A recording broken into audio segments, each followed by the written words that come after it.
welcome to Talent Buzz, where I talk with SaaS companies on how they are doing their talent acquisition. In today's episode, I'm talking with James Conway from BambooHR, a fast-growing HR tech company from the US. They have scaled their team to plus 1,000 employees, and James was actually the first talent acquisition person on the company, and he scaled the talent acquisition team to 25 people. In this episode, we go through how he did that one.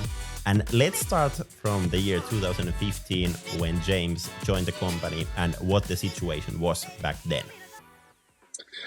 Yes, it was a very interesting stage. I had come from a company there's about 550 employees. I joined 11 months prior in this other company, and they were just down the street from BambooHR.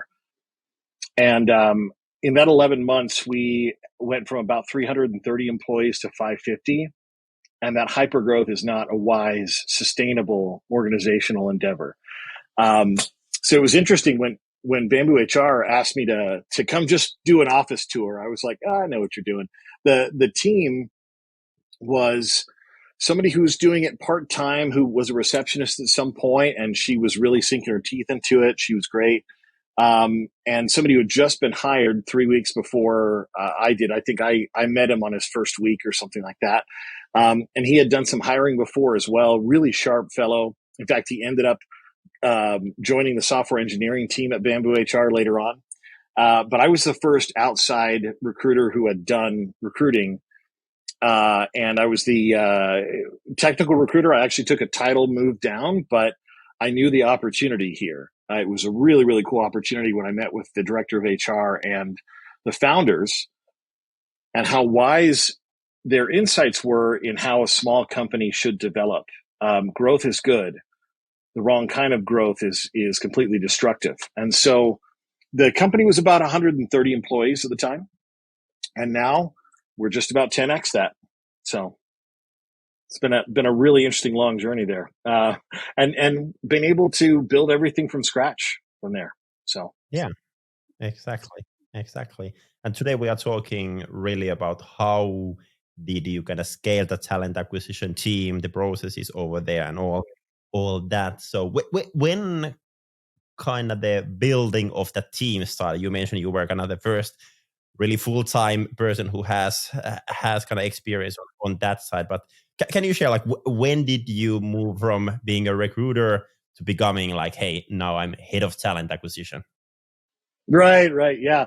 Well, it's so interesting because titles easily get thrown around all over the place. Titles don't have as much meaning as they once did, right? I see that in the recruiting industry all the time, right? Everyone's titling up after just a few months. And I think it's reflective of the challenge of the work and the burnout in the industry. There's so many people that are leaving after 4 to 6 years or something like that, going to something else just because there's so much frustration, burnout, common issues that happen there. I became a senior talent acquisition partner in technicality about 8 or 9 months after I joined. And so I was kind of a soft team lead, as it were. That's what the head of HR and I were working on, is how are we going to scale this?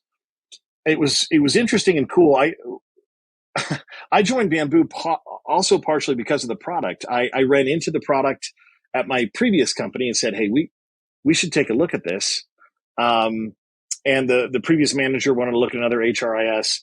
And it was interesting what I experienced at the time. So we had our own ATS, and the key thing about BambooHR is its usability.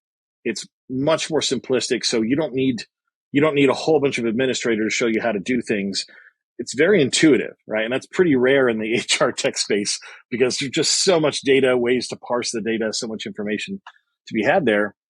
When we made our first outside hire after me, I think, so we pulled somebody internally that functioned like a coordinator, Sarah Bradshaw. She's got a great LinkedIn presence now. I hope people check it out. And she came over from the support team and started lifting some weight there. And just right around that time, we hired our next outside person. And it was interesting to feel the impact of the usability of the software. I taught him about 20 minutes. I was like, okay, here's the ATS. And I said, we'll do an hour of it tomorrow and we'll complete it out. When we went to go meet the next day, he's like, no, I think I got it. It's really intuitive. I just kind of taught myself. And I was like, oh, yeah, that's the whole point of this software, right? That's the whole thing. After that, we brought two more in February of 17. And then they had me, I guess my title moved to the head of talent acquisition from that point. In fact, those two people are still with us from 5 years ago, and they are managers right now, Vanessa and Thomas, managing the technical teams and the sales hiring function.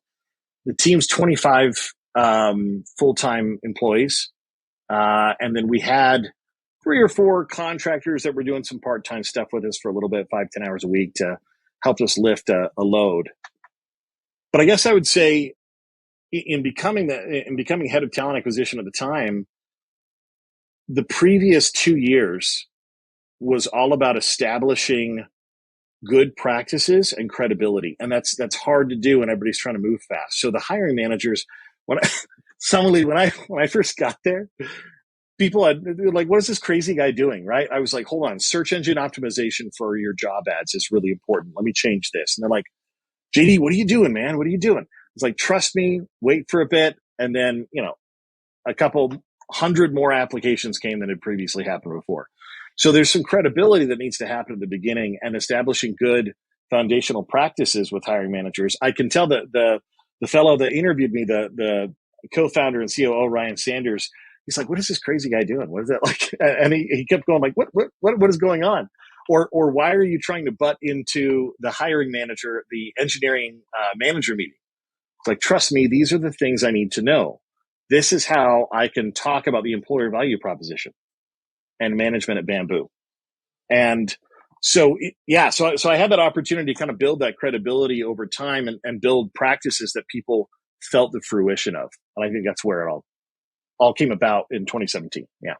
Yeah.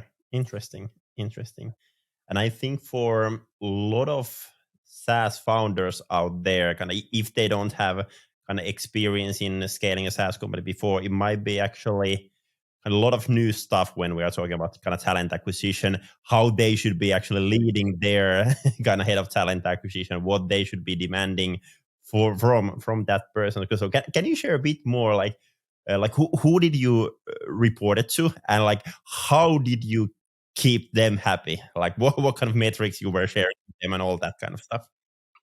Well, one of the things that was interesting was the lack of normalized metrics. And I sometimes want to evangelize this a bit more, just because I think we hyper index on the wrong things, and we reward the wrong things, much to the detriment of the function of talent as a whole.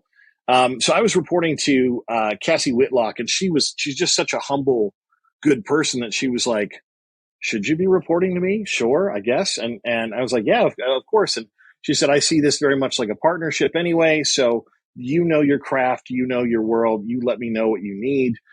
And we were able to build quite a lot together from that, in that our talent acquisition partners, we designed and architected the job a little differently. So they were a little bit more like an HRBP light. Now, one of the things that very early on, our co-founder and I discussed was, we didn't want to have time to hire bonuses or time to fill hyper focus. Those are important things to look at. But one of the problems with that is it changes the psychology of the person trying to find somebody. If I have to put bread on the table, you're not necessarily always looking at, even if you have great intent, it just changes the chemistry of what you are trying to accomplish. And what we were trying to do is not just bring people in fast. It was the right person, right compensation ranges, high job satisfaction. There's a lot of people we interviewed that I said, hey, I think you're great. They think you're very talented. I don't think this job is going to make you happy 3 to 5 years. And the respect that they had for that, just any recruiter doing that, was profound. They referred their friends over because we were being very thoughtful about them and their long-term engagement and satisfaction. So retention is one thing we kept an eye on. And the last thing you need as a startup is higher turnover. When you have your first foundational employees, we all get it. There's a lot you're bootstrapping, a lot of difficult things that are unknown. People have to be mentally prepared for that and be okay with it long term. And I think we do a great disservice if we're jumping the gun too much because we salivate. We're like, oh, look at this amazing engineer or this amazing marketing person. And we tend to go after things we shouldn't. So being very deliberate about our target and being patient.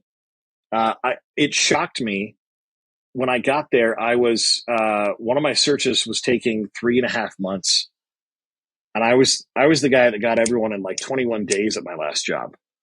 So I was like, what is happening? They're like, no, JD, it's fine. We love this. You're bringing the right people in. It's just not the exact right thing for us and them, and it's okay. But it created a cleaner output, and there's a lot more to it than that. But I'll I'll save eating up all the airtime with all of the details from that. But yeah, it was different. We didn't hyper focus on the normative metrics because we wanted better or different outcomes. Exactly. I really like the idea that you shared about like making sure that the person would enjoy working within your company. We just did kind of a task in our company in Talentby, and we wrote down like what are the must-have things when hiring a person. And what we wrote down there was that we need to think that joining our company is the best possible decision that this person can do. And if the answer for that one would be no, even though they would be a perfect fit, exactly the right skill set, right cultural fit, but if we feel like we are not the best next step for that person, then we shouldn't make the hire. And sometimes it is hard, but I think in the long term, it really, really pays off. And it's amazing how many of those people come back. There are many people that later on, 2 years down the road, we were able to hire because it was the right time and place for them. And they knew we were looking out for their long-term future and happiness, kind of a strange thing to be saying in the high-paced or fast-paced tech world, right? But really, we've had so many boomerang employees, I would say boomerang applicants and talent pool candidates, and our time to hire for those are zero because we've already established a relationship. There was actually something, I think the original source was MatterSite, and it was back in 2018. But they were doing surveys and saying, it turns out that 4 out of 5 candidates, or 80% of people, would take one job over another based on relationships made in the hiring process. So we focused utilizing our time well, even if we had some gaps between our actual interview rounds. We were highly communicative. And even if the process took a little bit longer, it allowed them to acclimate and opt in and opt out. Sometimes we declined people less because I was able to just paint a better picture and they self-opted out. That's the whole, if they self-opt out, you don't have to worry about a lot of this, and they'll come back because they know what they're getting is the real deal. And these relationships are so vital in the hiring process. So that's a good point. Can you share a bit more? Kind of, you mentioned about the kind of metrics, but like what kind of bonus system you had for your talent acquisition team, and kind of did that change a lot during the years?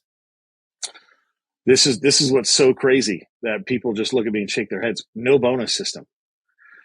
We didn't have a bonus system because we said, listen, your job is to, and we recognize this, there are so many people in talent acquisition that just want to do the right thing by the candidate, and they want to do the right thing by the manager, and they want a better long-term outcome. They don't want to hire somebody, they feel guilty 6 months later because they oversold somebody and then they leave, right? So there are enough recruiters out there that wanted that, that we said, listen, we've changed the job itself for better job satisfaction. So your job is to hire the best person for the job and to have these long-term retention outcomes and to have a better relationship. So part of the reward system was it was a reward here and here, like I love what I do because I know I'm doing right by people. I'm not bringing people into a rough situation. And so that's pretty crazy in the industry, but we had amazing outcomes. So that's nice. Nice to hear. And I kind of completely agree on that one. For example, if we think about whether it's in-house roles or agencies, kind of if the base salary is super low and then there is big bonuses every time you fill in yeah, a role, that quite easily motivates you towards kind of wrong decisions to make. sure, sure. And that was my original history, right? My history was third party recruiting, both the first two of my recruiting gigs. So I understand what it does to you, right? When there's a 30%, invoice coming or a 20% invoice coming, I get it. It makes you move fast, and it inspires and motivates you there. But instead, we utilized people's time. We had less of a requisition load, and we utilized people's time on other functions. Like I trained. We talked about scaling before. I focus on talent acquisition enablement, and there are not too many organizations that take any time to do that. And that enablement piece is partially marketing, right? It's employer value proposition, understanding more deeply the roles and the teams that you work with, being able to really speak. It's funny. There's somebody who's only been doing recruiting since BambooHR. She was in operations and other roles, but she recently said the other day she was talking with a whole bunch of HR VPs, and they kept saying, "You really know a lot about this, considering you've only been doing this 5 months." But that's the input that you can get when you really take the time for your recruiting team to get deeply trained. I was mistaken for a front end software engineer manager several times, and I was like, okay, that's when I know I'm doing it right, because I was able to deeply entrench myself in their world, and it was able to be a part of organizational design, workforce planning, and was able to help a lot of management avoid a lot of pitfalls of looking at the wrong things when they're saying, oh, I need somebody to handle this, or I need somebody that does these kinds of frameworks. Say, actually, I've done my research, and these all, like, Spotify does this organizational design. This company does this organizational design. Here are the positives and negatives. You're able to add more. You have a valued voice in the room, and as a result, you're never the last person to know if something changes. Let me pause on that. I say, when people say you're doing an intake meeting or whatnot, and hiring managers will say, well, we need this position yesterday. Everyone in the industry has heard that before. And that's a terrible swear word to me. Like, no, you should have told me this 2 months ago, and I could have had a very smooth process built up by now, and you would have, been doing your final interviews right now. So it built the relationship needed for us to be in the loop constantly. And in fact, not just in the loop, but advised beforehand, before even any decisions were made on the workforce. So, yeah. Agree on that one. Well, one kind of notice that I've seen happening in the kind of recruitment field is somewhat similar to what happened in marketing field. So if we go back like 10 years ago, companies had marketers who did everything.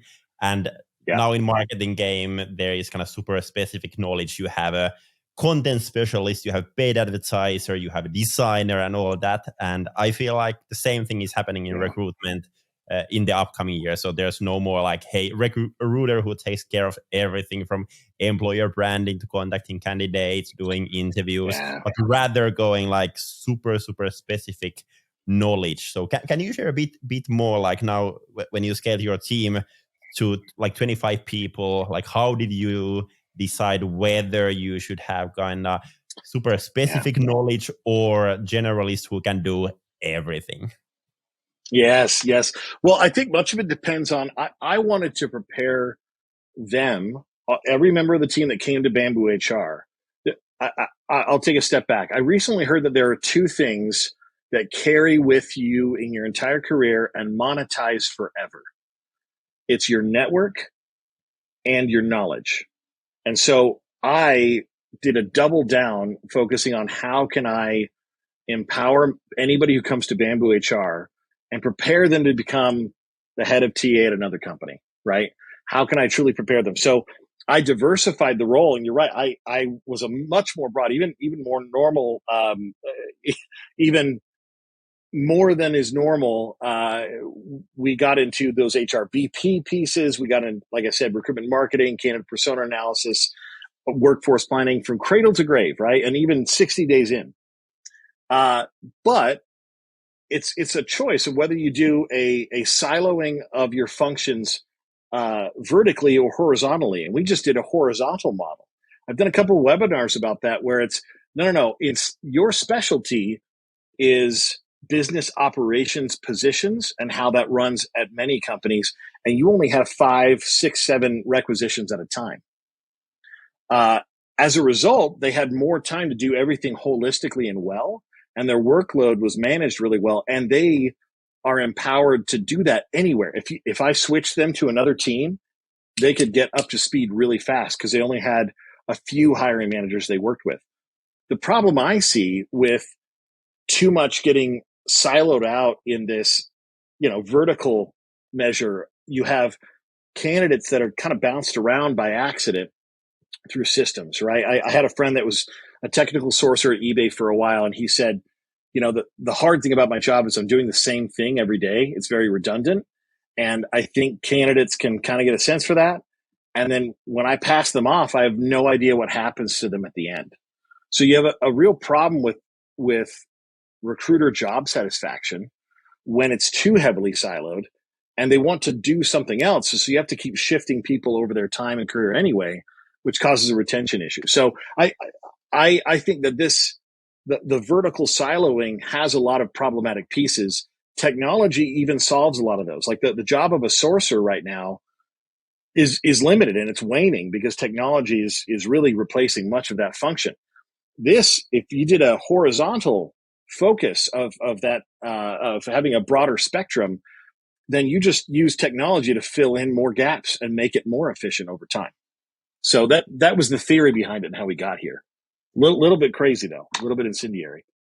Interesting. And then, okay, I understand the point when we are talking, for example, sourcing and interviewing. But how about then, kind of the employer branding part of that one? So, because that would feel weird for me. Like, hey, you have the sales team, and there is one person responsible for that one. Then on tech team, one person responsible for that one. So how kind of you made sure that the kind of employer brand that you are building, you are sending both the kind of, I would say, same company level messaging, but then of course for different target audience, you want to be different things. So can you share a bit more on that?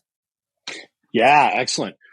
It really comes down to training and resources. Again, something that most recruiters, unfortunately, just don't have. They may have picked it up at their last job because they read it a lot in the evenings or something, but no one is teaching anyone. You ask around, and even people that should be teaching someone, the world in talent acquisition has changed so much just in the 7 years I've been at Bamboo. When I started at Bamboo, employer brand was a brand new thing. Like IBM and some of these bigger companies had it, but nobody knew what it was in 2014, 15. It just started to really be talked about at that time. And so I went immediately into training for this. So in part of their onboarding, everyone reads our company brand book, our voice. In fact, I created, and we created 16 different pillars of training to ensure that we had this cradle to grave covered. And we would do measurements of, all right, so your candidate persona analysis. So here's the company EVP. What's the specific EVP for that marketing department, that one lead generation team? Or like I said, this software engineering team or something like that, right? It's really about the training and allowing them to have time to exercise it well. Strong partnerships historically with marketing was also one of the keys. I had we recorded trainings that people could then go back to and revisit. We kept all of this content together in one interface, in one internal site. And we just used a Google site to be able to embed the training content. It allowed for a lot better exercising of the new muscles they were trying to build. And they had a lot of great people around them too, right? That's the nice thing about having a bigger team. You have a lot more people that mentor and train others and check work and so on and so forth. Yeah, sounds good.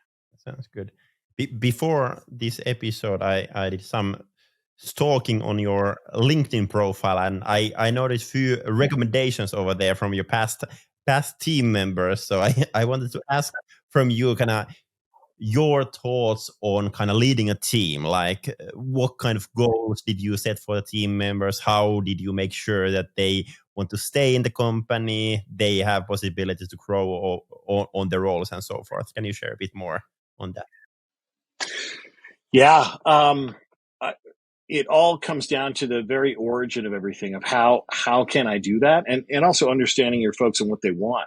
There's a lot of people we didn't hire not because they weren't excellent recruiters. I could tip my hat to them and say, you are excellent at what you do. Like, it's no knock on you. You're not really going to love it here. And it's more about do what we offer, right? Our employer value proposition for our recruiting team. Do you want to learn? Do you want to diversify your work? This actually allows people to have greater pivotability in their careers. You want to go into a core HR role? You want to go into a recruitment marketing role?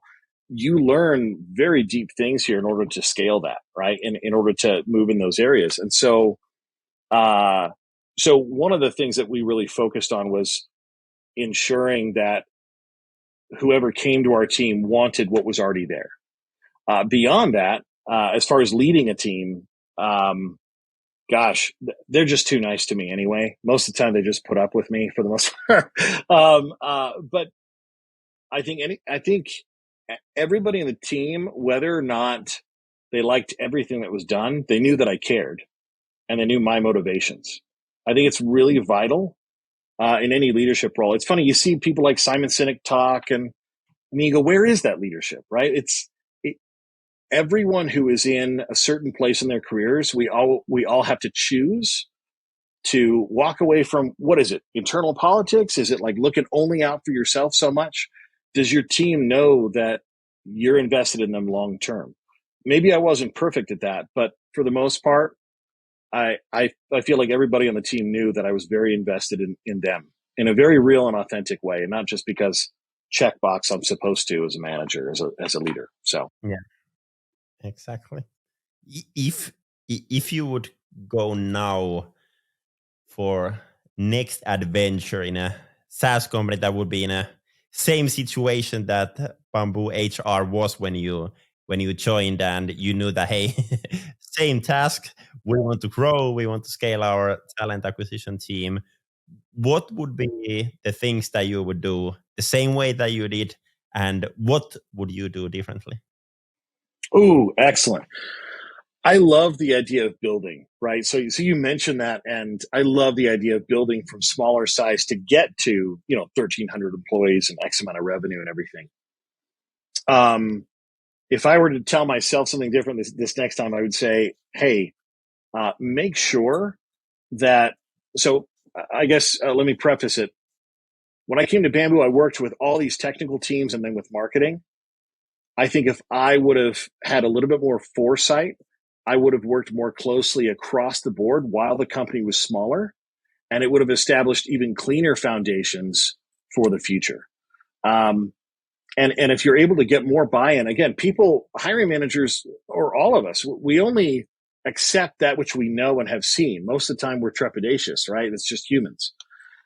So there were many times where I had to let hiring managers kind of stumble and say, okay, I recommend this strategy. They said, no, I don't want to do that.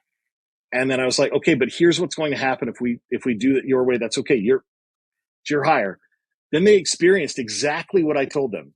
It was, downright prophetic. And so I prognosticated what was going to happen down the road. And then they said, okay, let's do it your way. And then they experienced it for themselves. They got that buy-in. And then more and more of that would happen, right? Or they would see other hiring managers having such an amazing experience. They go, wait, what's the deal?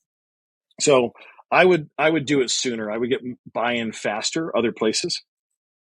And I would establish hiring manager trainings much sooner. That's one of the things that helped us scale a lot, is we had great partnerships with them. And every hiring manager at BambooHR has had to go through a total of 3.5 hours of training. We're digitizing a lot of it, but it's more about we're all unified together, right? And how do we do this together? How do we have employee advocacy and the rest of the employees engage with hiring? It's not just referrals. There's much more than that. And what can we do to help engage them with that? and create a better and better work environment. So, yeah, it's actually funny that you mentioned the kind of training of hiring managers. I just read a post on LinkedIn today about like when a person becomes a manager,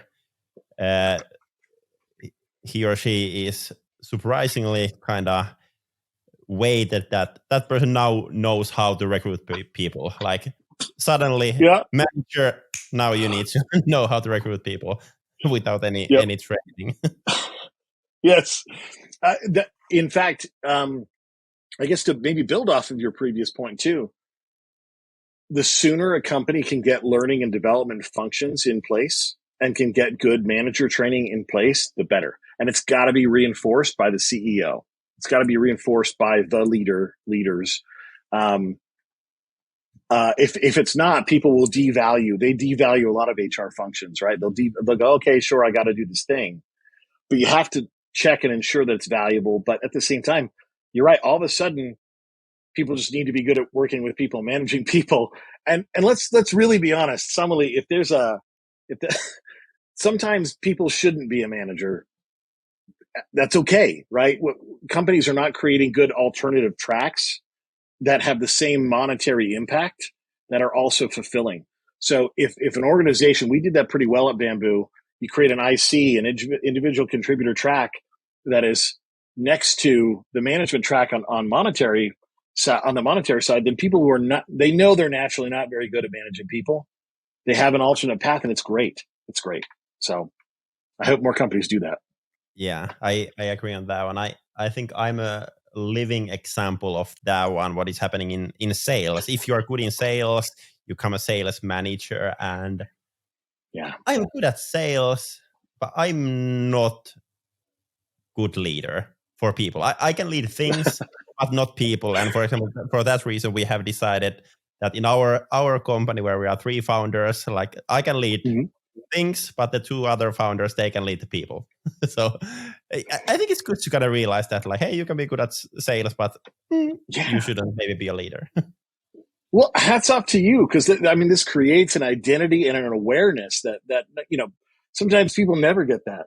Sometimes none of us ever really have enough self-awareness to recognize we're in the wrong spot, right? Or like we could be doing something else just as well. So, yeah.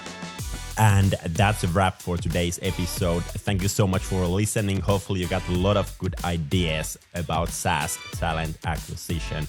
If you enjoyed the episode, feel free to share it on your social so others can hear it too. And if you have a topic in mind that you would like me to cover in this podcast, share it with me as well. I'm Samuli, CEO and co-founder in TalentBee, where we help fast-growing SaaS companies in their talent acquisition. Make sure to follow us, make sure to follow this podcast, and have an awesome week. Bye-bye.